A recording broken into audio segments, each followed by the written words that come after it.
Praise God.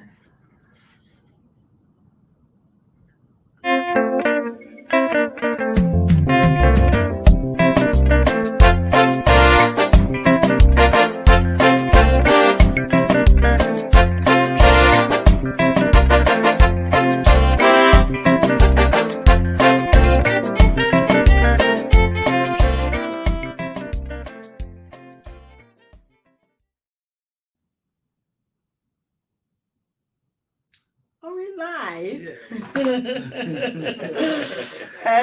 Hello, everyone. Good to see you today. I hope everyone is doing well. You must be doing well, okay? You feel got breath through your nostrils and you can eat and you can feel, taste it, then you should be happy and be glad that we're alive. But I'm very glad because I'm surrounded by some amazing people in my life. So hope you've got some beautiful people in your life as well. Thank you for tuning in. But I'm going to quickly introduce because we've got so much to cover today. My guest, this man is not my guest. That's my husband, Pastor Dr. Bumi Ajayi. Of course, you probably know him. And every now and then he comes on the show. So thank you for coming. That's all right. Always good to be here. Privilege. Now, on my left is my amazing friend, Pastor Cathy Mwangi, all the way from Kenya. Shout out to Kenya. And next to Pastor Cathy is Pastor Andrew Mwangi Injuri. I hope you does justice to it. She's doing a good job. Thank you. It's not that hard, but it's a privilege. Last year they were here actually for a conference. This year again they are here for Open Heaven Conference to bless us. And by the way, that was a blast of a conference. I heard it was a blast, and my husband was there as well. And they came all the way from Brisbane now to Melbourne. I thought it would be so unfair not to introduce them and not to get blessed because these people are heavily packaged.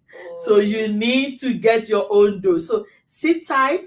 If you have anyone that you know that's in any sort of relationship whatsoever, they are certified clinicians, psychologists, both of them, and ordained pastor for many years, over 2 decades even. So sit back, but I'm going to get them to introduce themselves professionally. I don't want to talk too much. I was going to give you a dose of something secret, but anyway, hopefully they will tell that to you. But Pastor Andrew, thank you so much. Thank you. And Pastor Cathy, thank you. Thank you. Thank you so much. Thank you for your love for humanity. I thank you for your humility. Thank you. Because listening to you and a month of work that you have done and you continue to do blows my mind.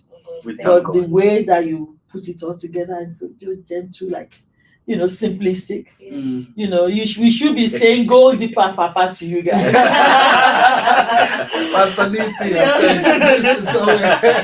I know, but they are so simple, and I really, it's quite enviable. I love that until people get to know you, then they know who you are.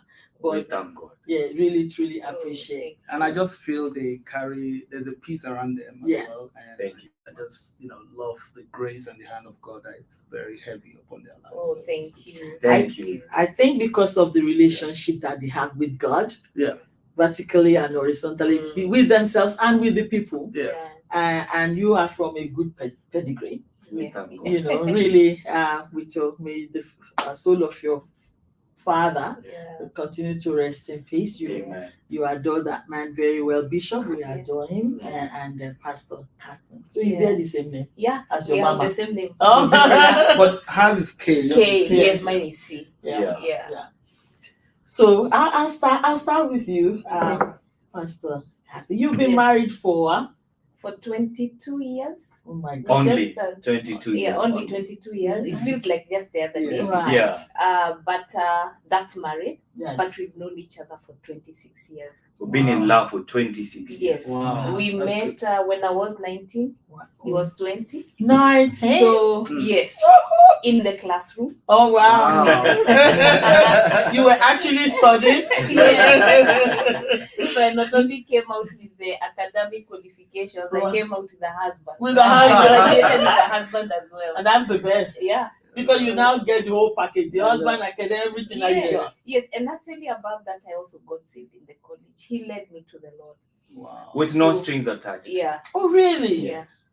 Oh, wow. With no strings attached. Yeah. He was such a soul winner, That's so and God Wow. decided to bless him with one of the souls that he Amen. won. Wow, the best of them all. Yeah. I believe So as not to muzzle the ox as it treads out the Don't- corn. oh, don't- That's what you usually say, right?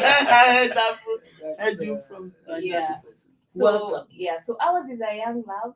You know, from those days, he was my very first love. And I think we were having a conversation with you earlier on Yes.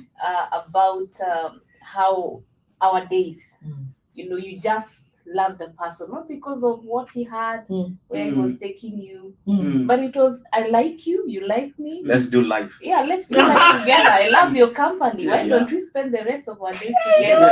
It was that easy. Yeah. And so 26 years later, Mm. the grace of God has kept us. Yes. And I am a firm believer that marriage works. Me It too. doesn't matter what they say out there in the world. Amen. Mm. Marriage works. Marriage is a beautiful thing Amen. for you to enjoy. Amen. Wow. Yeah, Wow. that's the testimony that I Wow. That's have. beautiful. And he's We been my need- best friend. We Yes. need to That's hear more of that. Yeah. Because what goes loud is just in negativity That's right. Negativity. Yeah. about right. relationship, Mm. and it Yes. works, you know. Yes. And sometimes you want to show that it works, and, Yeah. and people say, "Oh, it's fake. They're Yeah. lying. Mhm. They're pretending." Yeah. You know, on this table, we're not pretending. It's not. Yeah, It's it not works. pretending. It's real. It's real and Yeah. it's the best thing that can happen to Yeah. anyone. And it's the best blessing God could ever give you. That's right. Malachi 2, Mm. he talks about marriage in a very flowery, very endearing way. Mm. He talks about marriage as the Lord's institution, Yeah. the Lord's holy institution, which he loves. Wow. Mm. Marriage is the Lord's, marriage is holy, marriage is an institution, Wow. Mm. marriage is something that God loves. Amen. I guess that And- is why we're missing it, Yeah, because they're taking the God factor out of it. yeah, Yes. Mm. You know, Mm. but because you led this woman to God, yeah. to Christ, because your heart was God to start First. with. Yes. Yes, First. yes, So you love humanity, you want to bless humanity, you want them to know about your God. yes. So you were already secured and saved. Yeah. Yes. I think that makes a lot of difference Yes. as well. Yeah. And the beautiful thing about it is that we decided to honor God from the word go in our relationship. Wow.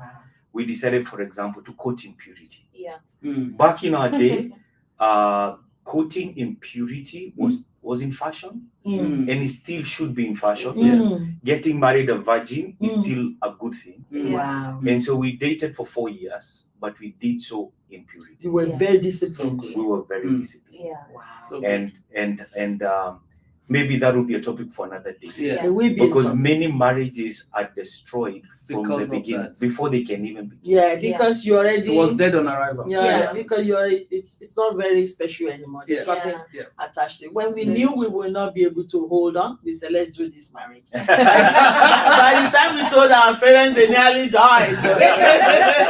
They're like, your sister has not, your brother hasn't even married, but we gotta do it, otherwise, you know, it's not gonna work.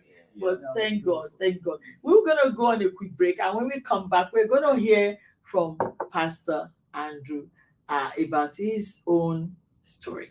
We'll be back. Okay.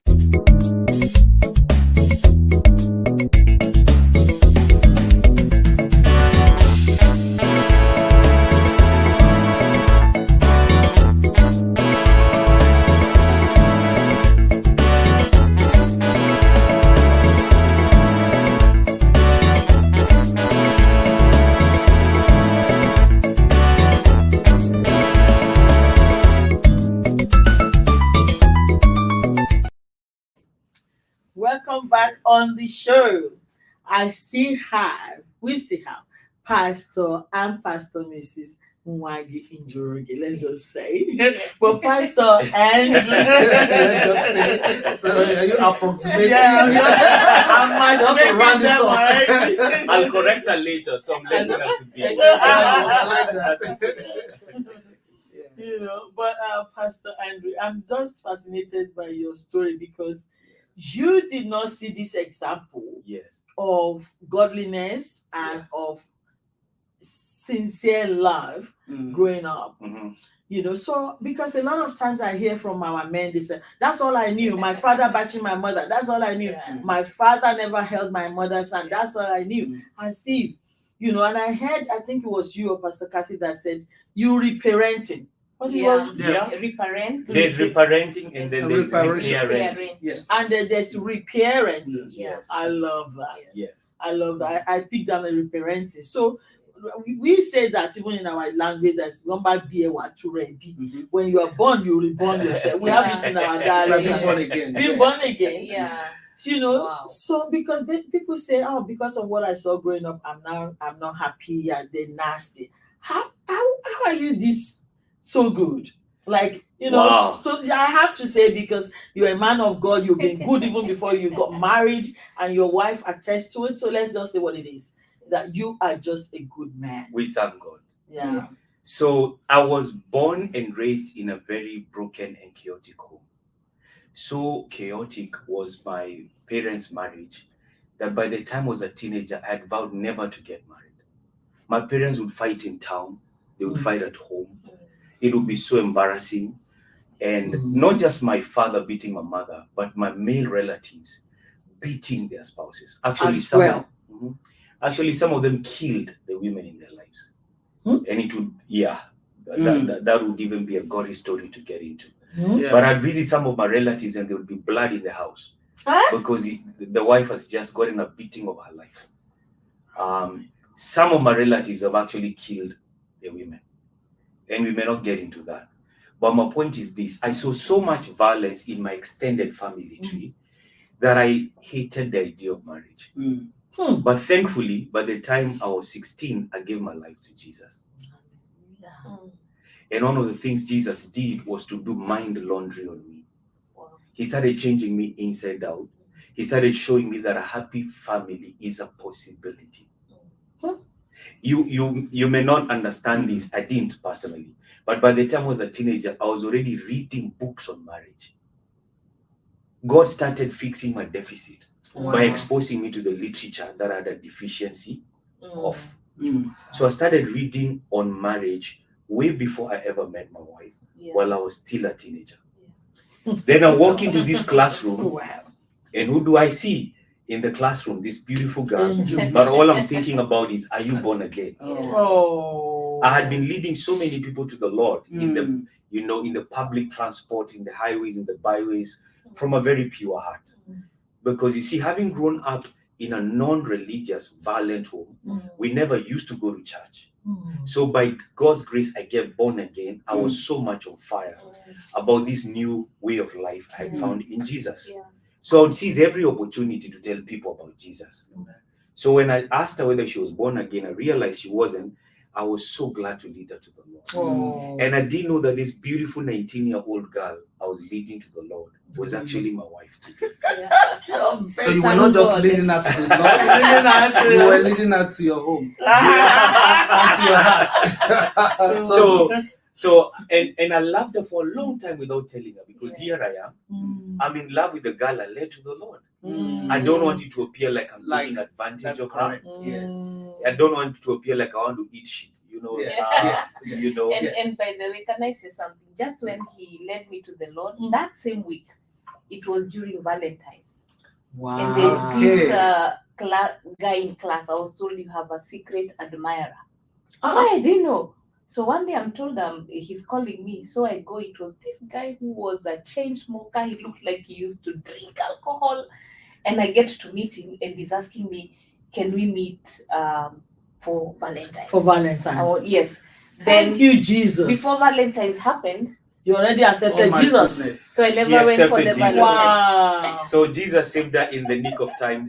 And he did it for her and for me as well. Yes. So here I am, in love with the girl I led to the Lord. I don't want to mess up the relationship. Yeah. So I really prayed and fasted way before telling her. I got into prayer and fasting.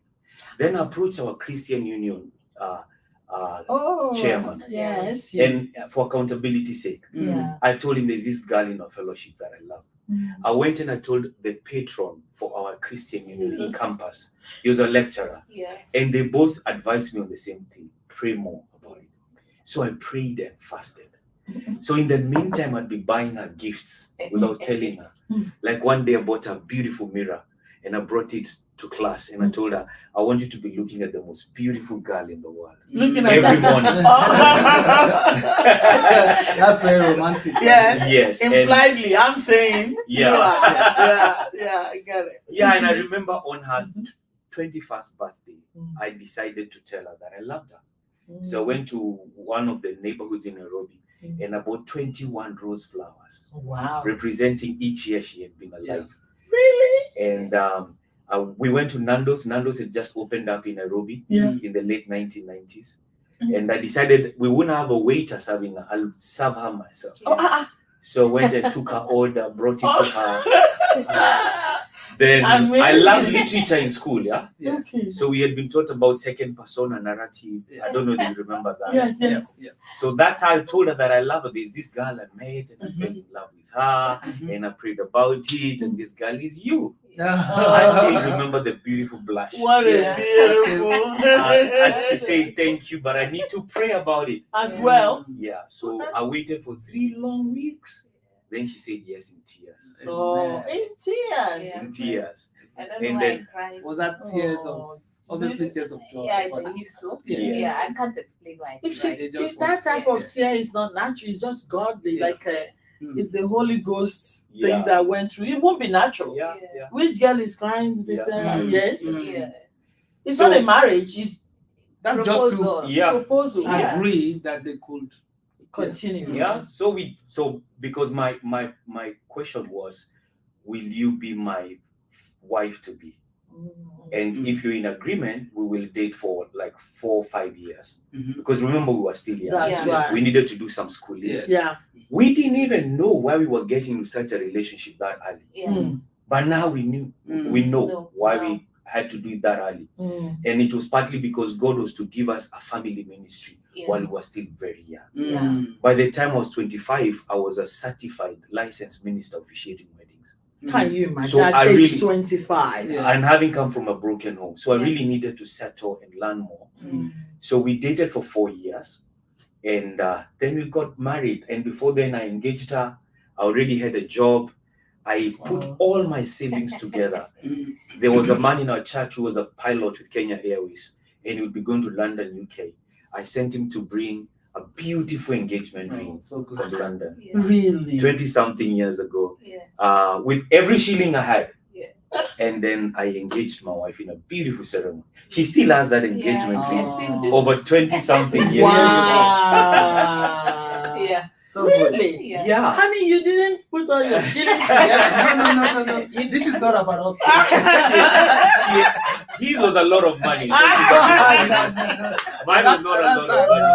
So He put all his shillings it together. was easier to put few shillings together. So, like I was telling you last night, Yes. in our culture, we pay dowry. Yes. Yes. But at times the dowry can be too high. Yeah. So a good friend had told me, if you go to your parents-in-law Yeah. and the elders ask for a lot of dowry, Mm. be agreeable. Yeah. Acquiesce, grudgingly agree. Yeah. Don't resist. Mhm. But then after they've left, Then you can meet your father-in-law one on to the one. side, Yeah. And negotiate. honorably. And negotiate. And that's what I did. I told him, listen, I'm just starting out in life. I don't have Wow. all that money, Mm. but I love your daughter. And I promise to take care of her. And one day I'll bring you all that money. Oh. He was a good man. He really covered me. Oh. He didn't tell the elders that I didn't Didn't bring what he was expose you. doing. Yeah. Mm. Wow. He just covered me. We had our own beautiful wedding. Mm. No sooner had we got married by a swimming pool. No sooner had we gotten married than our pastors made us in charge of the premarital classes. We were part of a church of thousands of people. Really? And so when people get married, they do that en masse. Yeah. And my father in the faith told me, Andrew, I want to give you an option, either to take you back to uni to study a degree of your choice, or I buy books, all the books you want in your area of passion. I told him, Dad, buy me books on marriage. Oh, wow. He bought me books worth 20,000 Kenya shillings. Back then, that's a lot of money. Back And then, that's more than Naira. 20-something years ago. Definitely. Well, 20-something years ago, that was a lot of money. It's probably still more than Naira. Yes. And I read those books voraciously. I underlined them. Come on. I took notes. Wow. Developed a syllabus that is still in use to this day. Remember, all this time, God is fixing the deficit of where I was coming from. So, and then, but I still went back to uni to study more, now professionally in the same area, because after we started officiating weddings, by the time I was in 29, we had joined hundreds of people in weddings, marriage. We had even lost count. But, and to this day, 20-something years later, 90-something% are still married. Some of them are in Melbourne. I spoke to them today. In Melbourne. And they're happily married 20-something years later. Congratulations. So, but there was that uncomfortable 5% that I divorced over the years. And I was curious because looking at them, because we'll do follow-up, 15 years later, how you guys doing? I realized there are guys who had divorced. And the strange thing is that they were still in church.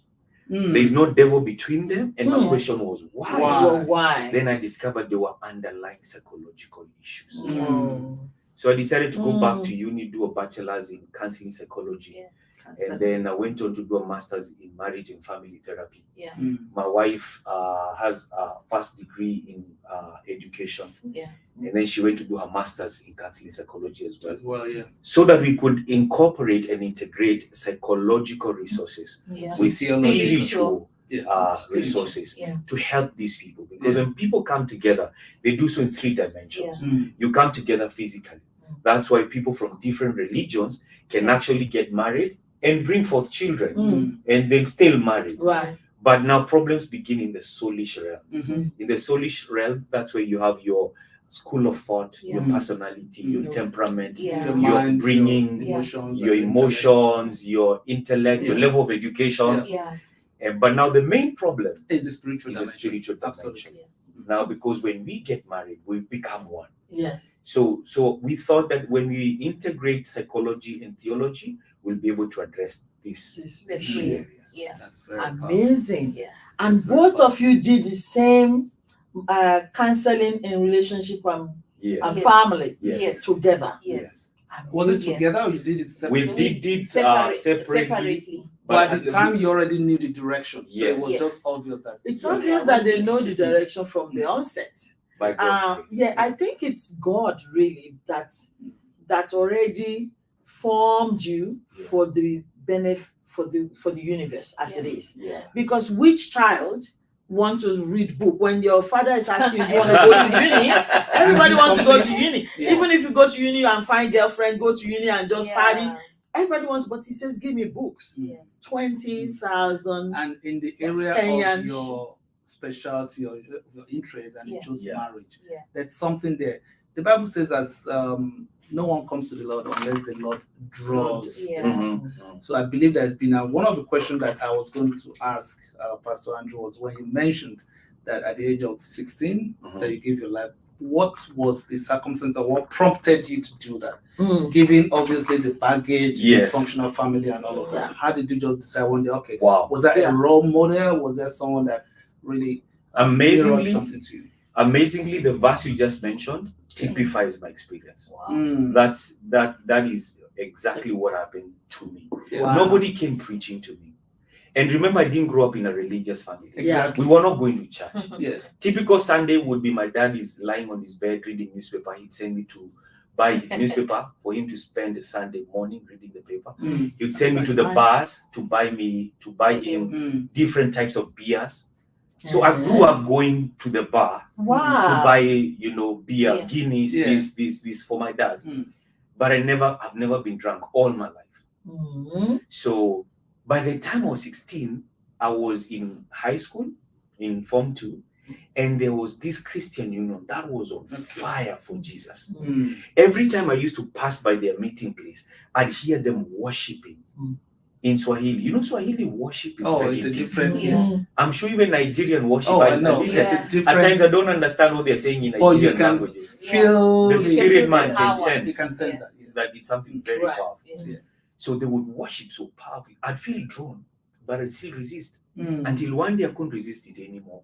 I went and I found a brother somewhere during the break, and I told him, "Can you lead me to the Lord?" Oh, what? Wow. He was so timid and scared. He took me to one of the farthest classrooms. Our school compound was big, about 100 acres. So he took me to one of the farthest classrooms. We hid behind the door, and he led me to the Lord. Wow. And I ended up becoming his pastor many years ago. Well, thank God. So that's how I got born again. Wow. And then God gave us this family ministry. We've done conferences in different cities in the US, in different parts of Africa, now in Australia. And I'm thinking to myself, is the boy that grew up in a broken home that God is using to He will use help people anything. in marriage? And then He something says else, he will use anyone. And something anything. else God did is that He brought us into the hands of pastors Mhm. who really modeled marriage to us. Perfectly. So you could see how it it's working, done. and we were close to them. Yes. So you know they are not it's not It's not pretend. making up. It's not making up. It's real. It happens. And I got to live with them in the same house. So at some point, while I was still very young, before I got married, God transitioned me from the hands of my biological father to now my father in the faith. So I grew up seeing my parents fighting. Now I enter a house with a man and a woman of God, whose marriage is not perfect, but is authentic. Nice. They loved each other till their very last day. I lived with them in the same house. For the first time, I was hearing a full-grown man calling a full-grown woman baby. They're calling each other in Kenya baby. All the years. Even in Australia, we don't call baby. Let's go on a quick break. We'll be back. Are you calling yours baby? We'll be back.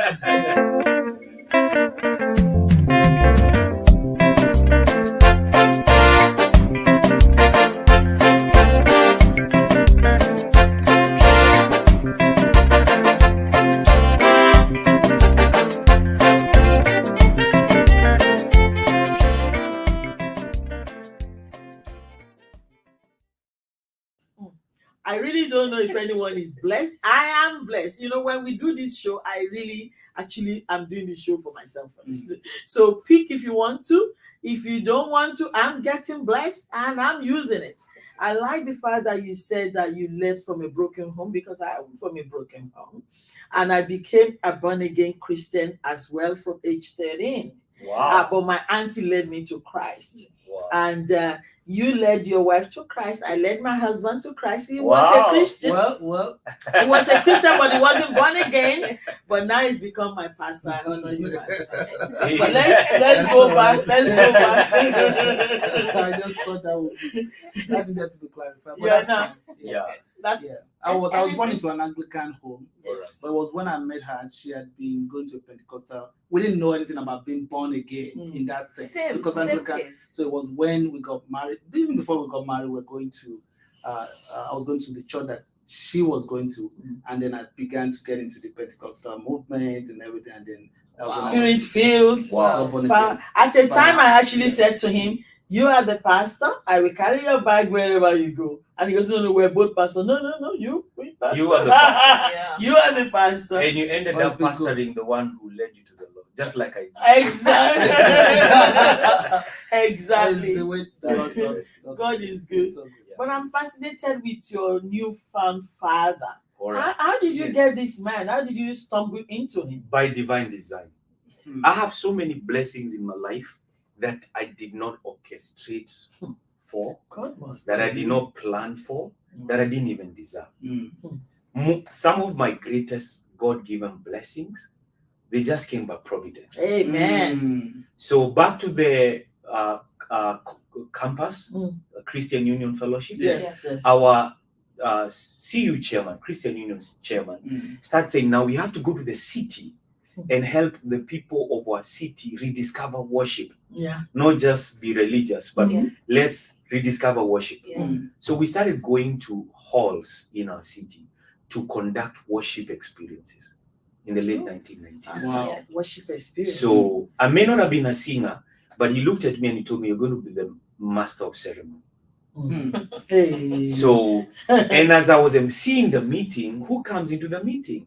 The one who ended up being my father in the faith. Wow. And we connect divinely. Wow. He calls me into his home and he tells me, Andrew, there's the call of God in your life. Wow. Then he asked me, would you want me to raise you up? What? Yeah. And I thought, well, that's great. It meant we'd be praying together with him, reading the Bible with him. But it was not like that. It was more than that. The moment I said yes, he called the secretary into the office, told her, do you mind saying the name of your daddy? Oh, my father is Bishop Alan Kuna. He went to be with the Lord 4 weeks ago. A very respected man of God in East Africa and in Africa and in our generation. Yes. The founder of Jubillee Christian Church. We watched his Amazing. So he calls me into his office and tells me that. So when I answer in the affirmative, he calls the secretary and tells her, get a bucket, fill it up with water, and get a duster. Then he turns around to me and told me, Andrew, go wash my car. That's how I entered ministry. Wow. Because in our movement, you don't become a pastor because you have theological credentials. You have not been tested. And that's good. Yeah. But you have to clean the toilet, sweep the floor. Absolutely. You be a parking attendant. No matter the master's degree and all that, you have to be a servant. You must go through the process. Yes. That's good. So that's what I did. Wow. And he wasn't where he has been. He had just, that was the year the church was beginning. So I would be brushing his torn shoes, ironing his few clothes, babysitting his children, washing his very old smoking Honda. He had a very old car that time. Wow. But to me, that was a miracle. And I would kneel inside the vehicle, the old car. I would wash the car, then kneel inside. And I'd ask, God, whatever you have for me, give it to me. That was 20-something years ago. I didn't know that I would end up being a pastor and all that. We're already dating with my wife. So there are times we'd plan for a date, maybe 5 p.m. within our mobile phones. And she'd be coming now from work. She was already working. But I was already now serving my bishop and I'm full-time as a volunteer. So, but there are times I would say, now I'm going for the date. And as I'm walking out, mom calls me, Andrew, come back here. Where are you going? I can't tell I'm going for a date. She tells me, I want you to peel this banana. And this was age what? You were 20 years old at this time? Yes, I was like 22 then. 22. So meanwhile, my girlfriend is waiting on the streets. Because I can't even enter a hotel. I don't know whether we'll have money to go for the date. She's standing outside the hotel. She would wait for even 2 hours. At times I would not show up. And she would leave without an attitude. And she never discouraged me from serving the Lord. Because I tell her, because some people have said, I was about to leave. What are you doing there? And then I was about to leave, but mom and pastor wanted me to do ABCD. So that is what happened. I lived with them in the same house. They modeled for me what a happy marriage was. My bishop taught me how to love a wife, how to raise up children. He would tell me things like, Andrew, grow with your wife. Even when I became a pastor many years later, he would call me, Andrew, when was the last time your wife preached? Let her do a sermon series. Grow with your wife. He would tell me, let your wife grow with you. Wow. To a point that when my father went to be with the Lord a few weeks ago, he did not leave a leadership lacuna in our church. There was no vacuum. Wow. Because from the beginning of the church, we knew that when our bishop is not preaching, it's our mom that is ministering to us. Come on. So all of us, we have rallied behind her now as the lady bishop of the JCC movement. Wow. Because for 20-something years, she's always been there. Her she's been there. As a second in command. She's there. She's there. So staying with them in the same house really reshaped my way of seeing marriage, redefined marriage for me. He taught me how to raise up my children. They took us through premarital classes, officiated our weddings, dedicated our babies. Wow. When I call him father, it's no cliche. He gave me my first car, gave me my first 100,000 Kenyan shillings, put me into an aeroplane to Europe for the first time, put me into an aeroplane to America for the first time, introduced me to the pulpit, put me on TV for the first time, put me on radio because he had prime TV and radio programs for the first time. Wow. I was 20-something, 25 even. He would leave a church of about 5,000 people under my care. Wow. And I would be the one preaching in multiple services. Really? Leading the pastoral team. So this is what I like about it. How he nurtured me spiritually. We would go to the bush near Nairobi to pray with him. He would look at his watch and he'd tell me, Andrew, it's now 10 a.m. Let's meet at 4 p.m. Get to your corner of the bush and let's cry to God. 6 hours. He would cry to God. God, give me a voice of the gospel in this city. Wow. And after 1 hour, I had prayed all I could. And I started sleeping in God's presence. And then I would wake up and start saying amen to his prayer. He's still thanking God. So afterward, I'd ask him, Dad, how do you pray for all these hours? Wow. He told me, that's why you have the Holy Ghost. He gives you a prayer language. When you've exhausted your African languages, you now start praying in heaven's language. So, and I remember how he introduced me to the pulpit. He told me, Andrew, I want you to share announcements this Sunday. I was so scared. Water filled my stomach immediately. When I stood that Sunday to hold the mic was shaking in my hand like this. Do you know he stood up from where he was? Came behind and he came and held me. Come Not on. to take the mic from me, Wow. but to tell me I you got can you. do it. And you waited until I finished reading the announcements. Wow. He was a great man. He was a great That was God sent. Yeah. No question about it. Wow. So on the last days of his life, I was there with him, spending the night with him, taking care of him. And he knew he was going. Can you remember his last words? His last words were very powerful to me. I'll never forget his last words. Towards the last days, he would tell me things like, Andrew, I'll never abandon God. And then he would tell me, never abandon God. He would tell me things like, Andrew, never let money change you. A time came when he started saying, I'm going. I'm going. And we tell him, Dad, you're not going anywhere. We need you. But he said, no, I'm going. And he would say, I'm going home. I'd be like, Dad, we're already in your house. He'd be like, no, it's a concept. I'm going home. He started even seeing angels coming for him. He started saying, they're coming. They're coming. He'd even say, I'm going up. And giving instructions for us to work with our mother well. That's good. He told me, Andrew, you have a good mother. Work well with her. Oh, wow. With Mama Cathy? Yes. So our bishop taught us how to position your wife. In whatever you're doing. How to position your wife. Yes. Whether it's in business or in whatever. So here he is on his deathbed, but he's still giving final instructions. Wow. That you have a good man. Work well. Come on. Oh.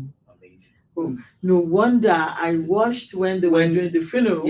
And Mama Cathy was like, when Mama Cathy was talking, and the energy that was on her, and the way she was honoring the husband. I'm like, wow. And all of you were up. He called all of you the sons. And Reverend Funke Adejima was there. It was an amazing set forth. You could see that she was prepared. She was okay, knew where the husband is gone and what is left behind. And the prophecy was that the job that is left, that the bishop is left, that Mama will be able to take it to another level. That they haven't even seen the revival yet. That his passing was actually a very big seed. No, the son said, your little brother said, that is the seed is going down but what is coming, the harvest that's coming up. I think it was Jeremy. Jeremy. So we watched your father's passing. But also I want to talk about the administration that you're doing. Apart from the marriage counseling and the relationship coaching, you also have another path, another administration apart from the church. All right. So we do rehabilitation. Yes. And it is one of the things that we are really passionate about. We have both worked with young people for over 20 years. And I can tell you the pain of seeing a man full of potential getting wasted away by drugs. So with our psychology background, we thought, well, why don't we integrate psychology and spiritual resources and see how we can rehabilitate these young people full of potential? So we started a rehabilitation center back at home in Nakuru. We have seen people rehabilitated and transformed completely. It's just amazing. Time fails me to tell you examples of people who came in as junkies. God saved them, because one of the things I ensure is that we personally lead them to the Lord. We don't just take them through addiction counseling. We lead them to the Lord. And then we see them get back on their feet, totally transformed. They go back to work. They go back to family. Wow. We attended the wedding of one of them who had been a cocaine addict for 25 years. I rarely cry in public. But seeing somebody who was a cocaine addict for 25 years, having a beautiful wedding. Beautiful. Really? Now having a job. Holding together a family is something to cry about. Wow. And so there are people who come to the rehab who can't even, accommodate, who cannot even pay for psychiatric services. But so we do pro bono for quite a number of them. We are currently building an expansion. We've done several blocks. We're just trusting in God for resources to finish building the rehab, because we have people in waiting. Even right now in Australia, we can't tell you how many people. Every week we're getting calls. We want to bring our brother. When we're here. People in Kenya. We want to bring our brother. We want to bring our sister to the rehab, but we don't have space. The building is about 90% done. We're just trusting in God. We'll be able to finish it very soon and take in more. Because we've had even clergy members come for rehabilitation. Oh my God. Doctors, medics, going for rehabilitation. And it's just amazing to see God transforming them. Wow. Thank God. That's so amazing that church is doing that. Because there's not a lot of that even. Not within the church. I mean, if you have things like that, obviously the government is the one doing it, and it's always only medicinal and all that, but there's no real spiritual backing with this. We don't have that. And I think the effectiveness of the fruit of what you're seeing is because of that combination of the psychological part of it and spiritual. Because you need that. You need to appeal not to the spirit man also need to be, appealed to in that sense. And I think it's something that a lot of, us in the body of Christ, universally can really take on. We're called to be the hands and the feet of God. I think the church, we all know that, but we talk about it, we need to do more. It goes beyond just the 4 walls of, just going to a building on a Sunday. That's the least of it. We need to get out there. There's a lot of people that need the saving grace and also the touch. And just to reaching out with love and whatever skill set that will be given, and just to see what you're doing. And pro bono. I think it's very powerful. It's commendable. Thank you. Thank you. Kenyans are so blessed, and I hope they know. So blessed to have you. We thank God. Truly. We've got a topic that is really fascinating. We're going to get there. People might be saying, when are they going to get there? We're going to get there. Because we've already promoted it. We already talked about narcissistic tendencies. I don't know who knows about it. It's a very newish word. Generally, people talk about it very flimsy. It's just as if it's something trivial, but it's actually a major psychotic disorder. I mean, there's a spectrum. I understand that. So now I'm going to break this off for a minute. Let's get Pastor Andrew and Pastor Cathy Mwangi ready. They're going to be talking about who are these people? What are the presentations? How does it start? How do we end? Is there a hope? Is there a future? We'll go on a quick break.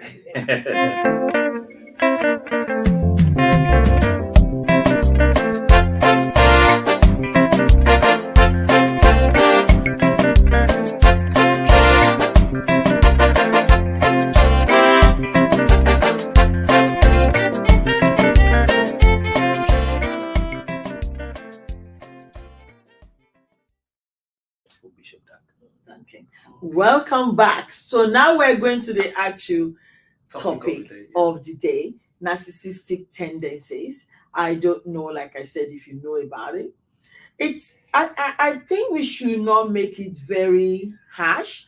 for people not to be able to own up to it. You might have you might have some sort of this ideation or tendency in your life. So what I want to say is for people to just be open and listen and find out maybe you have something. Because a lot of people that might have this, they might not know that they have it. And they don't even know it's a condition. Yes. Because I didn't actually know it's a condition. I'm a nurse for over 20 years and I still don't know. I didn't know until, I'm not a psychiatrist, but thank you so much. I know this is your area, like your cup of tea. So who are these people? How do you know if you've got a tendency? Wow. Just like you mentioned earlier on, it exists on a spectrum. Not every narcissist has narcissistic personality disorder. In fact, we are told that all of us have a dose of narcissism. That's what I thought. Because when you look at the attributes of narcissism, they may appear harmless, face value, because you're talking about having a sense of importance. We are talking about loving yourself. We are talking about being entitled. But now the problem with narcissism is that it is on a grandiose scale.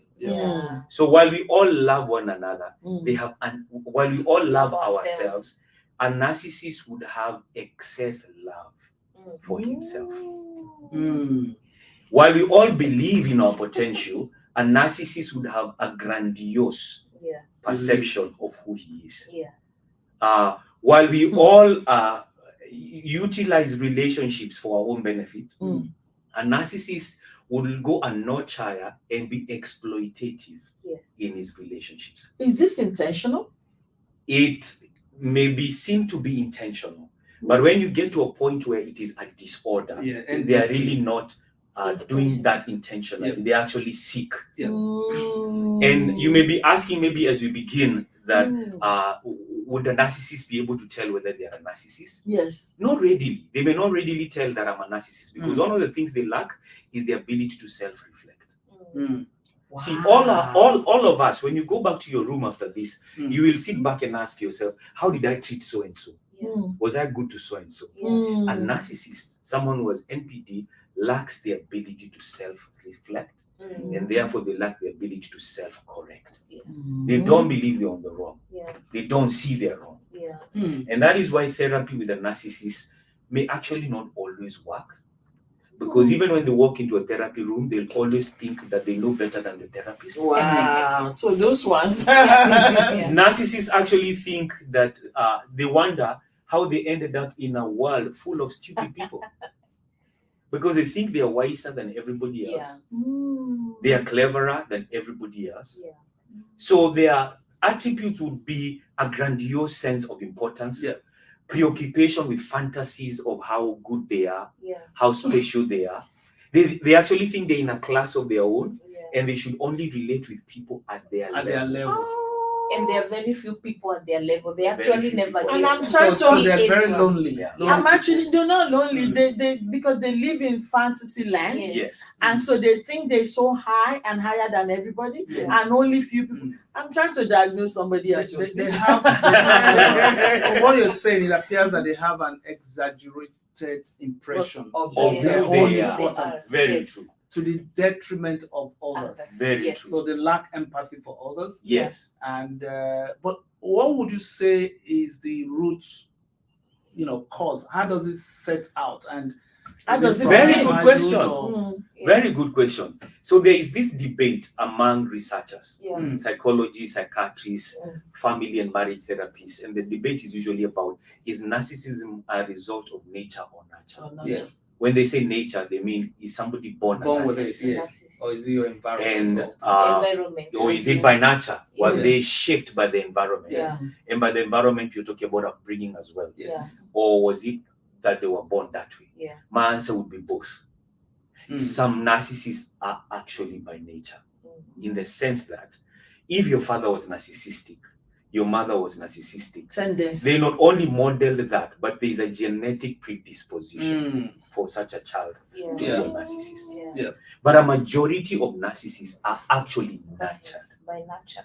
That's why back at home we take time and we teach couples on how not to raise up a narcissistic child. Hey, this is very important. When you overpraise your child, when you make your child think that they are the most special child in their classroom, when you tell your child things like, "Oh, you're the best child in that school," you're beginning to nurture narcissism in them. And you know, children are like clean slates. Yeah, they're clean slates. So they Yeah, take whatever you feed to them, they're like sponge. They take it and they believe it. You know? They enter life tabula rasa on a clean slate. So it is what you put on that slate that defines who they are and how they see life. So how you raise up your children, if you don't teach your child humility, if you don't teach your child to say sorry, if you teach your child to be self-entitled, no appreciation. If you give your child everything they want, ask, whenever they want, however they want, you're making them self-entitled, and they grow up expecting the whole world to respond to them like mommy did. And that is why one of the things that is taught in family therapy is for a parent, time to time, to be an agent of utility. In other words, don't always give your child what they ask. Let them see that there is futility. Tell them no at times. Even if you can buy them a brand new car, tell them no. Let me know. I will not buy you a brand new car because you're not responsible enough right now to drive that. And you cannot set some guardrails or set some benchmark. Okay, if you do this, then yes. So I love it. Accountability. I really, really love that, because even like people, it will seem as if they very also how do you explain? These people are not appreciative as well. They're ingrates. They're of the value for money, the value for their time, because you work so hard to earn this money, and your child kept on asking for toys. You go to some houses, the amount of toys you see, it's enough to open a shop. Why? You're raising up a narcissist. You give your child everything they want, you're raising up a narcissist. Why? They ask for sweets, you buy everything. Now, in African parlance, and some of us, we've, probably had people, growing up to say, look, my father wasn't rich. My parents were not well-to-do. And I've been praying that God will bless me such that what I did not have, I will not starve my kids of them. And perhaps they're now living their life vicariously through their kids to give them everything, not because of the love, but because they're living their life what they lacked growing up. They're not trying to, not knowing that they're actually causing more damage. They overcompensate. And I think that is the problem the children have now. So they have this anxiety. You get this toy, you have not exhausted the toy, and their knowledge is even shallow. Because they have not really exhausted this toy, and then they push it aside, they get another one. So that's why they don't know anything really. And the depth of it, you don't know. And the problem with filling your child's life with toys is that you stunt or you retard their social. That's what I'm saying. Because now they grow up spending time with toys. They never know how to interact socially. They think life is a toy. And now the amazing thing, if we go back to nurturing a narcissist, is that you can nurture a narcissist by giving them all they want, when they want it, how they want it. But also hardship, excess hardship can also produce a narcissist. You see, people who went through a lot of hardship and difficulty, they end up being so hard in their relationship with people. They starve them now. So, for example, you went through so much luck, you can end up now treating people in a certain way. If you went through life in such a difficult way, you end up not even being empathetic towards people. And by the way, for those of us, as Pastor Bumi is fixing that, for those of us who may not know the difference between sympathy and empathy. Sympathy is feeling sorry for somebody, that, oh yeah, you're going through so much pain, I feel for you. But empathy is different. Empathy is seeing your world through your lenses, wearing your shoes, standing where you stand, seeing what you're seeing. So one of the things that narcissists lack is that they lack the ability to be empathetic. So that's why a narcissistic husband can mistreat the wife without feeling it, without Yeah, realizing it. yeah. They are not pretending. They lack the capacity to feel what the wife is To feeling. empathize. To empathize. To feel what the wife is feeling, to see what the wife is seeing. Yeah. But when we were talking about this narcissistic thing, when we started, when we're having, before the camera, you said that they might be initially, there's a different presentation when they initially engage with their wives or their husbands. Yes. That they might be buying them expensive things, expensive cars to start with. Yeah. Yeah, it's called love bombing. It's called love bombing. Love, that's so right. Because they don't want you to know who they really are. So at the beginning, they will tell you how much they love you. You mean the world to them. They can't live without you. They overshower you with praises. Yeah, you've just met and the person is you saying you're my world. And many people fall for that. Yeah. They're like, oh, this guy really loves me. Yeah. And then once you get in, then once you get in, and this is very important because some people may be asking, how do I know I'm getting into a relationship with a narcissist? Yes. A red flag. And what Pastor Cathy is sharing is one of the main ones. Yeah. They are at the beginning very charming. Yeah. They are very charming. They shower you with praises. They keep telling you how beautiful you are. Really? Yes, at the beginning. Those are people who will call you baby. And Yeah. you just met. You're wondering. But how do you know? What if they mean it? Yeah. Because true love, you normally grow in true love. Yeah. If you look at the graph of people who are getting into true love, they grow into it. For example, when we met, I imagine if he came telling me, I love you very much. I calling can't you live baby, without sweetheart, you, honey. baby, sweetheart. Okay, so is the hyperbolic nature of the exaggerated lingo that's you look out for. Yes. You look out for. Yes. Yeah.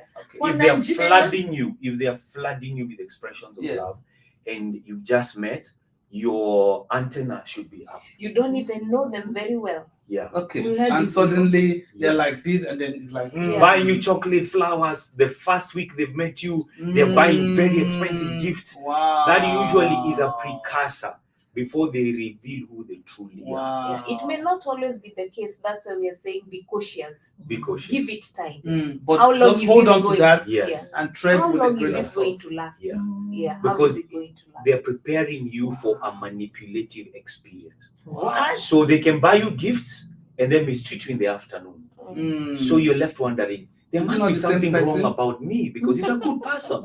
He bought me this gift. Yeah. So when he slapped me, it must have been that I deserved the slap. Maybe I pushed him. I pushed him. Yeah.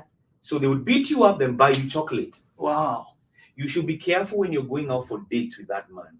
How does he treat the waiter who is serving the food? Yeah. Right. If the waiter by mistake pours coffee, how does he respond? They shout on them and all of that. Because the truth will comes out. Yes. Things like that. How do they treat the people who appear to be low in life? Yeah. Like the people in Nigeria would call gate man. Yes. How does he treat the gate man? The malas. Sorry. They're called Malas. Yes. No, They are abokis or something. Because now when they start mistreating you, the next thing they'll do is that they start gaslighting. Yeah. To gaslight you is to make you doubt yourself. Yeah. Differently. Yeah. So like now if there's a yellow cup on the table, if I remove That's it Australian and you say language, actually. and you say, oh, there was a yellow cup here on the table. But no, it wasn't you yellow. must be Did you losing see your when mind. There was no yellow cup here. This can make You'll you be like, crazy. wow. And then you say, I must be losing my mind. maybe I've turned colorblind or something. Yeah. So they would mistreat you in the morning, in the evening, act like it didn't happen. Yeah. My God. They are gaslighting you. They're making you doubt your own sanity. And at this time, Pastor Cathy, do they know that they're doing this? I'm just being really curious because something changed. Initially, it looks like somebody that is grooming you. So they buy you flower, they tell you you're good. Grooming. All of a sudden now they start to maltreat you. Yeah. So would they have any consciousness that they of their narcissistic personality, or this time they still don't know? I'm just confused. The thing is, you should start to see a narcissist as a sick person. Okay. Who may not even know what they truly are doing. Yeah. But they are advancing in the way they are. Yes. So at times they may not even be aware, but that's how they're used to doing things. That's who they really are. So it's not like there's an end goal for them. or is there an end goal? There may be an end goal towards something. Yeah, there may be an end goal for them, but they just don't understand the gravity, how diabolical, how mean, how nasty it is. And they're unable to. They think it's a game. They think it's a power play. But they don't know how much hurtful they are. Yeah, because when they put people down, it makes them feel good. They feel like they come up. Yes. So they are so used to that. I put people down, it makes me feel good. So they thrive on that. You are 100% true, because the way you're telling me, I have a clear picture of exact person, people, people to say that are doing this. Because every time, some of them, I'm fortunate to be in their lives, and I'll call them. Do you actually realize? Do you listen to yourself? Do somebody tell you? Do your wife tells you? This time, mostly men. Do your wife tells you anything? Because she must tell you. Because what you're doing is so clear to the whole world. Everybody is saying, like, lack empathy, so grandiose. For one of them, for example, did something that baffled me. Somebody says hello to them, and he goes, "Oh, hi, how are you? Are you coming to my party? Tomorrow is my birthday, by the way, just to throw that in. Don't give me gift, you have to contribute to my charity. Imesi Ekiti Maternity Hospital. It's on the Facebook. I don't want gift, just put $1, whatever, towards that." But this guy was doing a party. $2, sorry. And somebody was saying hello, and he goes, "Oh, you should come to my party tomorrow." And the person said, "Oh, I only just came back from my father's funeral." And he goes, "You wasted that much money." That's what he said. You wasted that much money to go and do your father's funeral. You should have come to my event. And so I believe that is so insensitive. He was so dead so insensitive. to his feelings that he could not connect the dots. That what he was saying. Amazing. And I'm like, what is wrong with this person? And again, he's extremely up there, that he thinks everybody is low, and he will try to bring some people and envelope them, like my people. He doesn't talk to low people at all. He has to be, and he says, like, what an anxiety, the level of anxiety. Calm down on it. Australia, everybody is a leveler in this country. If there's anything that is good in Australia, everybody is a leveler. If you're cleaning the road, you can build a mansion. Wow. If you are an engineer or an insurance person like my husband, you can be, anybody can be anything. So Australia is not where people brag. And so if you live in this country for like 7-10 years and you're still bragging, you're still doing all this anxiety, then you must be sick. That is my conclusion. And I talked to some of them, and they kind of get to themselves a little bit, and then off they go again to this thing. So is there hope? Now, self-awareness is the only hope that these people have outside of Jesus. For people who are spiritual, for people who are of faith, you can put your faith in Jesus, and he can deliver you if you are narcissistic. But the problem is, that's why I said self-awareness. They lack the ability to self-reflect and know that I'm actually narcissistic. Wow. So how do you seek for help when you don't know you need help? You're getting my point. That's what I'm talking about. Self-awareness appears to be the only hope. And we may have to do this another time. I think but so, there is a checklist that we can go through. We've done this in therapy sessions with clients. How do I know about narcissistic tendencies? I would like to go through that. It will be helpful to and we'll ask questions like, how do you feel when people do this? What goes in your mind when this happens? So there's a checklist. How do you feel when you're corrected by people? How do you respond? I'm scared about this now. At the end of the day, I think self-awareness. That almost everyone, it's a spectrum. So it doesn't mean that you actually have the disorder, but you can have the traits. So there's narcissism on one end of the spectrum, and then there's narcissistic personality disorder. Now MPD is actually now ranked in the DSM-5. The DSM-5 stands for the Diagnostic Statistical Manual, which is at level 5, is the dictionary or the Bible, for mental illnesses, where you have diagnostic criteria. For example, if you have schizophrenia, what do we look out for? If in 2 weeks' time this has happened, if you have substance use disorder, What will be the telltale signs? Yeah. So when you have MPD, you're actually mentally unwell. Wow. You're in that same book together with people that have schizophrenia. Wow. And all that. Yeah. But narcissism, these are bad behavior, bad manners that we may have grown up learning that we can fix. But with people who have NPD, you actually need to see a mental health professional for therapy. Wow. So, but of course, we are not asking you to self-diagnose. Don't self-diagnose. This is just to help build your awareness, to know that this thing is out there. And, you know, I'm sure you know someone who fits the bill or who you think might, but don't jump to conclusion yet. Maybe tomorrow we'll come back and then we'll give the checklist. And maybe something that that is important to point out is that many times when somebody is married to a narcissist,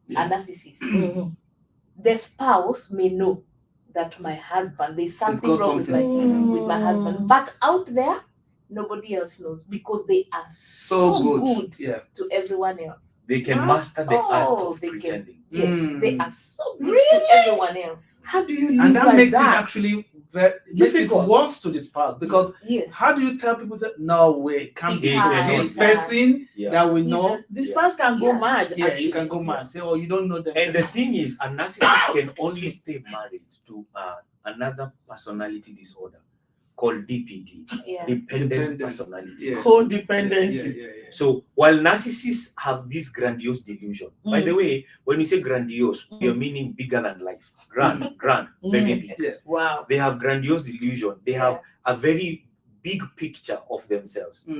A delusion is a fixed belief that persists even in the face of contrary evidence. Like if I sit here and say, for example, I'm very tall and light-skinned.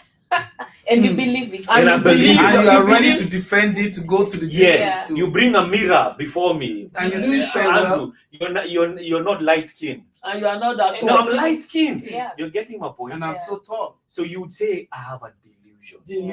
Yes. And narcissists suffer from a grandiose delusion. They actually believe it. Oh, They're not faking it. They believe they're more important than you, and they favored you by marrying you. They favor you by marrying you. They actually believe they married it down. They married a lower class. They married down. They actually believe they did you a favor. Wow. So they can only stay married to a DPD, a dependent personality disorder, who has typical tendencies of requiring other people's approval, other people's affirmation.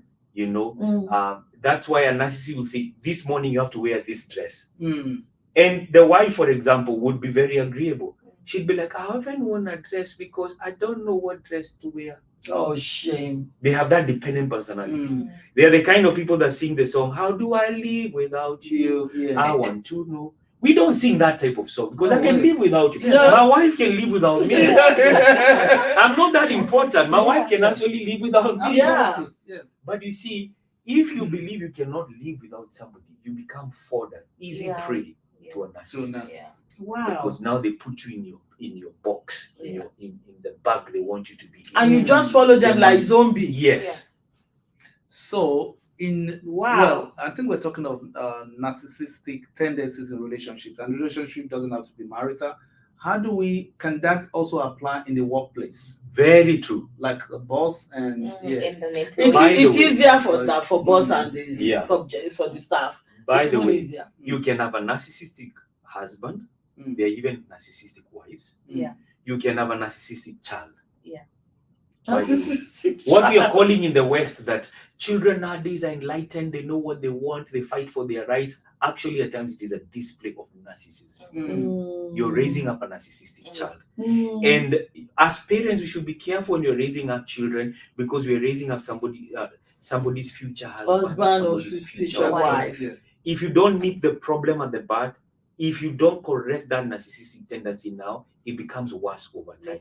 So there can be even a narcissistic boss. And parents. There can be a narcissistic parent. And sibling. There are narcissistic siblings.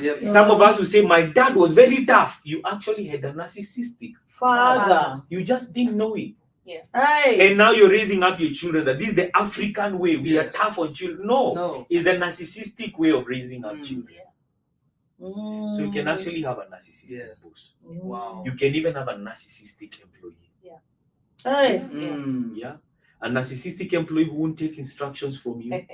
Can you imagine? They are better than you. Yeah, we had them before. Who thinks they are doing you a favor by working. We had them before. Yeah. So it cuts across. Wow. We had them like who will mess up your business and not even be empathetic. And that's care. Right. They don't care. Cause your business to lose money, bring losses, legal issues, and they won't feel it. They are narcissistic employees.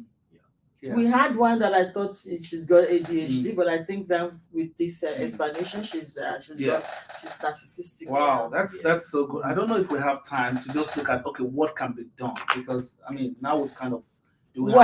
Tomorrow we're gonna get Pastor Cathy and Pastor Andrew to come on the show to tell us the tools to use. It's very important to actually check ourselves to see if you got a trait. If you go the end of the spectrum, I think it's very good, because a lot of times, like you said, we say, oh, it's African, that's the way we behave, that's the way we, all these things, it's not, and you look at it sometimes, it does not look normal. It does, it's not, I don't even get it. So really, I think we should do this. We'll do part 2 tomorrow. But just one area I was thinking, do you think the advent of social media has actually increased the number of narcissists? Yeah, very true. Partly because a huge thing now. Yes. Partly because while social media is a big blessing, like for example, we're able to reach out now to families and share this enlightening message. Part of the flip effect is that it has made people more impersonal. People are tending to lose social skills because you're in front of your screen the whole day, perhaps a couple of hours in the night. So your social skills become retarded. Right. So you can actually be in the same room with a wife that is really in so much pain, who wants your attention, but social media has numbed you. And you've lost your ability. Wow. I love something somebody said, that if you were to write a book of how to succeed in business in these end times, it would actually be a manual for narcissism. Because it's all about pushing your way forward, stepping on people's toes. I am myself. Me, myself, and I. But of course, you can do good business without being narcissistic. Of course. But I'm just saying, out there, there are people. That's the Babylonian way of. We clap for business and political success stories, but we're actually clapping for narcissistic stories. People who have to bribe because somebody has to lose in order for them to win. It doesn't have to be that case. Wow, this is a very informative. I really liked it. But before we go, I want to say also, if Pastor Cathy and Pastor Andrew can give us the symptoms, what to look for again. Let us recap it. Yes. But those things that they present, I'm loving self excessively. I was telling you, Pastor Cathy, what is loving self excessively? What does it look like? Is that possible? Loving yourself excessively, because that's part of the symptoms. Yeah, maybe an example that I can give. We have half a loaf of bread, right? And there are 2 people to eat it. When a narcissist comes, when a normal person comes, what would be the thought? Oh, we are 2 of us. Let me divide half. But for a narcissist, equal share. They will eat 90%. 7/8 and leave you the fraction of 1/8. Wow. Yeah. So the thing is excessive love. It's biblical to love yourself. Our Lord Jesus told us, love your neighbor as you love yourself. So it's okay to love yourself. That's where you begin. But you don't love yourself at the expense of others. So that's just an example. Now you can interpret it in any other ways. Wow. So just so that we don't skip any, we took note and wrote it down. There is the grandiose sense of importance. Grandiose sense of importance. Underline the word grandiose and self-important. Self-important. So we all believe we're important. Not so. If you don't believe you're important, something's wrong because you've got to. But again, if it's grandiose, bigger overrated, than overrated at the expense of others, then there's the preoccupation with fantasies of unlimited success, Hey. unlimited power, unlimited beauty. By the way, you know some people who spend who always have selfies on their social media with this suit, with this what, we think it's beauty. With my walking stick. It's actually a narcissistic display. Wow. You have this belief that you are actually more beautiful than you are, more powerful than you are, more important brilliant than you are, More more brilliant than you are. Of course, you have every right to post your photos. But ask yourself, why am I doing this? Is it because I believe everybody else is ugly and I'm the only? And what is that to other people? So it gives you a sense of But that is not to say you don't post your photos. That is not to say but when you are obsessive, obsessive. Obsessive.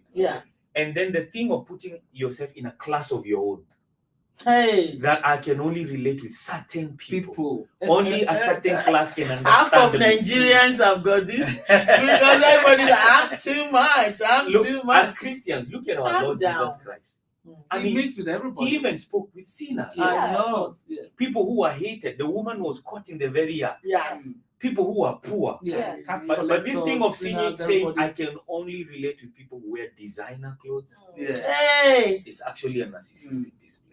Wow. And then there's a sense of this entitlement, as my wife says the rest. There's a sense of entitlement that you must say hello to me. I don't have to say hello to you, but you must say, because the world owes you everything. I don't have to call you, but you must call me. That sense of entitlement. Wow. Then there's lack of empathy, like you say. They don't, they are unable, like that person that you're talking about, lacked empathy, the one who said, why did you go for your father's funeral? Insensitive. You should have spent that money on my birthday. That's lack of empathy. Because this is somebody that is dealing with loss. And this guy was really dealing with this serious loss. You can't, you're unable to feel what they are feeling. And then there's also envy of others, or a belief that others are envious of them. They believe everybody. You want what I have. You keep claiming that people envy you. They envy me. They are wishing they could be in my position. They are wishing they could be driving the car I'm driving. They are wishing. I know they wish they could be living in a house like I live in. Wow. Wow. So pride is at the root of this. Which is actually the last thing we had noted. Arrogant behavior. Arrogant at the root of this. Faulty attitudes. And you see, as you go deeper into the spectrum, it becomes more harmful. Because we have sat down in therapy sessions with people who are married to narcissists. And at times the only respite available for them is staying away from that spouse. It's difficult for a church minister or even for a therapist to tell somebody to walk out of their marriage, because we don't do that. The decision is yours to make. That's right. But Proverbs 21:9 and Proverbs 21:19, they both say it's better to live on the rooftop than to share the house with a guru. So that's separation. You can actually say narcissistic spouse. Run away. And even takes it to another level. You had better live in the wilderness. Proverbs 21:19. And share the house with a quarrelsome spouse. You can say narcissistic spouse because they're into quarreling. Now, if the Bible says protect your mental health by staying away, why do you want to stay in narcissistic relationships? Because they can easily end up in death. That's correct. I had mentioned a story of how one day I walked into a therapist room, very experienced therapist, a woman in her 60s, a grandmother, had been doing therapy for families and couples for decades. And when we were exchanging pleasantries, she asked me, how was your week? I told her how my week was. Then I asked her how her week was. She said, I'm happy because my daughter finally got a divorce. Wow. I was shocked. Who is happy that their daughter got divorced? Then she went on to explain, and that my daughter was married to a narcissist. Wow. And narcissists hardly ever change. They don't change. So the best you either come out alive or dead. Wow. And we have seen people come out alive in sin. By the time you're living a marriage to a narcissist, your mental health is not the same. Or you could even not be alive. We've seen people who've died. One day I sat down with a gentleman in therapy who had killed his woman and cut her up into pieces. into pieces. I saw that body, I couldn't believe it. I asked him, how are you feeling about what you've done? He told me in Swahili, Ishantoka, that thing has already left me. I'm not thinking about it. That thing. So I'm asking him, so, because he was now going to court, because you know when you commit a murder, for example, it's your case against the government, against the republic, because the dead is gone to defend. So he said, I'm already preparing some software products, designing some software products, because I want to go to court and show the judge how useful I am to society, that I should not be locked up. You should be killed. If you kill somebody, you get killed. I cannot believe it. There was a lady married to a narcissist who was jumping from a balcony because she had been pushed to the wall and over the other side, jumping in front of a moving vehicle. Some of them are on psychiatric medication.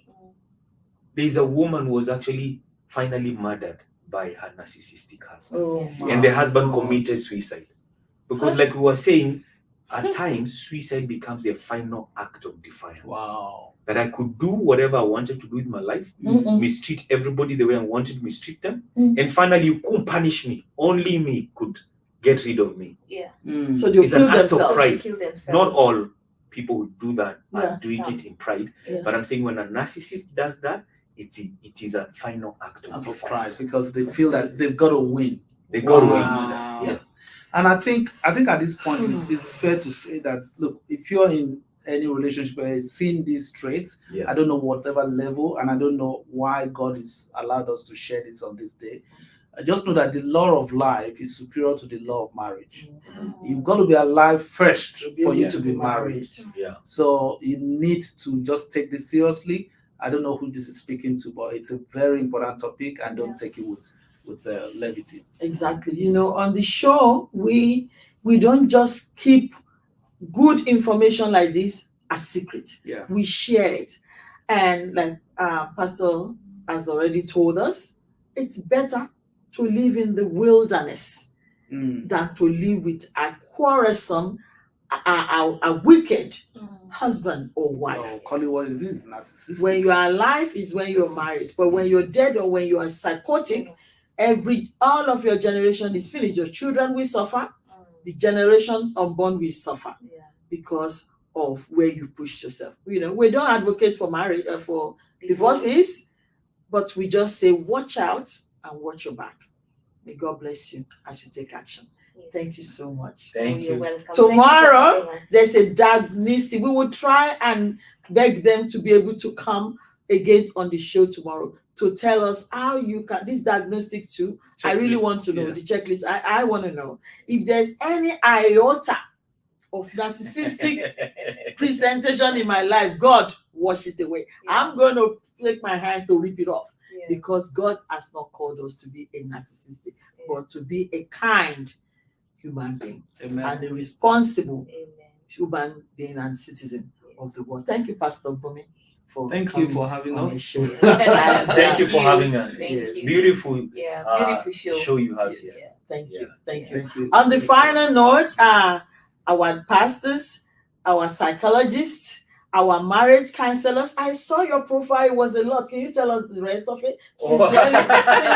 And if you are in Kenya, or if you are going to Kenya, or you have anybody around, they've got this. How can they find you? Yeah, the rehabilitation center, they have that as well. They said it's pro bono. I'm just thinking. Not everything is pro bono. No, I'm just saying. Those that cannot. I know those people, but if you want to invest in that, I want to say as well. Or if you need somebody that need the services, you need to read. These people are big people. They're humble because they know what narcissists. They don't want to be part of that. That's why they are they're normal human beings, but they actually we respect you. Really, we honor you. And like I said, your pedigree is one that we salute. We know where we are and we salute that. Please tell them again about your ministry and how you can be reached. Thank you so much. So my wife and I met in one of the premier business universities in Kenya called KCA University. We were studying accounting. So we have an accounting background. Okay. And that's one of the books we've written is on family finances. How to manage family finances, how to involve God in your family finances, and basically how to manage your family income. One of the leading causes of marital breakdown is actually not infidelity, but financial mismanagement. That's right. So in that book, we get to talk about financial mismanagement. Yeah. We also have done another book on the strange woman or the strange man. And it is basically a book about how to affair-proof your marriage. We share our own and many other people's time-tested ways of keeping the sanctity of their marriages by God's grace. Yeah. So, and besides being pastors, we have a psychology background. So we practice back at home in Kenya. We run a rehabilitation center. And we do marriage and family therapy in different parts of the world.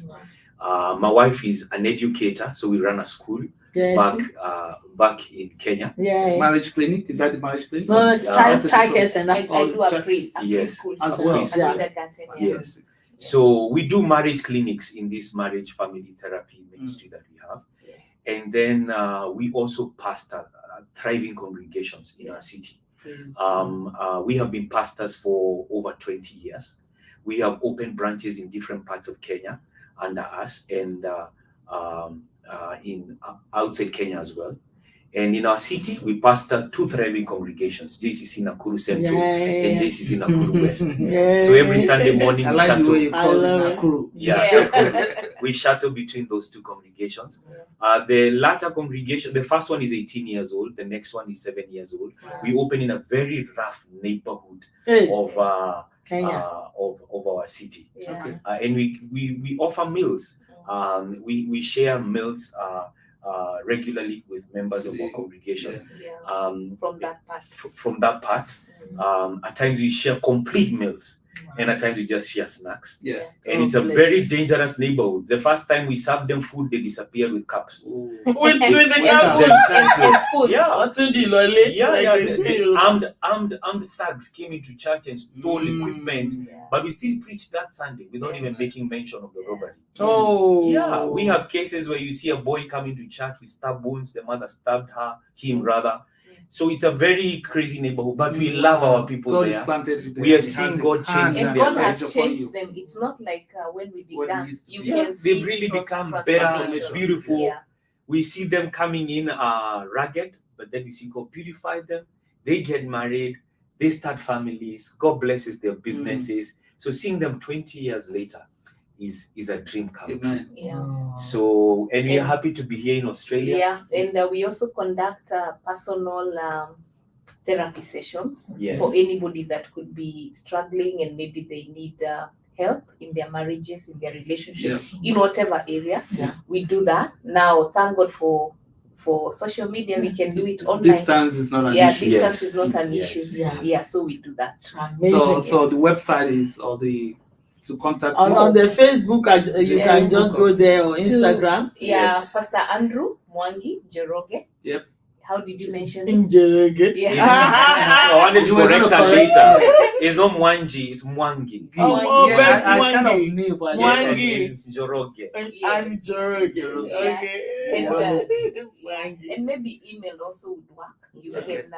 You can visit his YouTube channel. We have a lot of the YouTube channel there. is huge. And we just started, so we are growing. We are growing it. And maybe even get us on email. So maybe I can give it out. It's PST, short form of pastor. PST, pastor Andrew at gmail.com. That's easy. PST Andrew at gmail.com. PST Andrew at gmail.com. Thank you so much. And you've got your children here as well. Do you want to talk about that? You got 3 children. Yes, we have 3 children, a 21-year-old, a 20-year-old, and a 14-year-old. The first 2 are here in uni. Amen. They're in Brisbane. Yes. The first one came last year, and the second one came this year. So they're studying here in uni. Amazing. And we are with the last one back at home. Amazing. Wow, it looks like we never know. We never know, like you're all coming. By the time the voting comes, and what else? But thank you so much. And I pray that tomorrow we'll have a little bit of time to be able to bring them. I really want to know this diagnostic thing. Really, I want to say it. Tomorrow we'll do it. Tomorrow we do it. That's the way to go. So we say thank you so much and thanks for watching. God bless you. Check yourself and see who you can help with this message. Ciao for now. Thank you. Bye-bye. Bye. Bye-bye. Bye.